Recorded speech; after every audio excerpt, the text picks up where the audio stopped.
నమస్తే ఫ్రెండ్స్, మన Vijayawada మణిపాల్లో car parking అండి.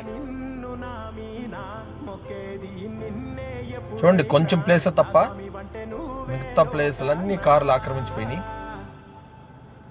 ఒక మణిపాలే కాదండి, కిమ్స్ అయినా, కేర్ అయినా, ఉదయ్ అయినా, ఒమేగా అయినా, పెద్ద పెద్ద ఇంటర్నేషనల్ హాస్పిటల్స్ ఏవైనా కానీ కార్ పార్కింగ్లే సరిపోవట్లేదు.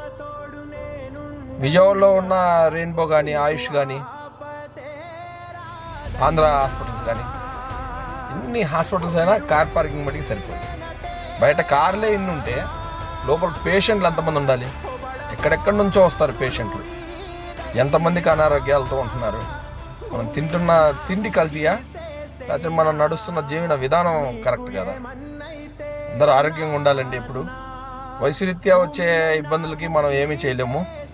ఆ వయసురీత్యా అన్నీ వస్తూనే ఉంటాయి. ఇంకా చిన్నగా పెద్ద పెద్ద హాస్పిటల్లో మనం కూడా ట్రీట్మెంట్ తీసుకోవాల్సి వస్తుంది.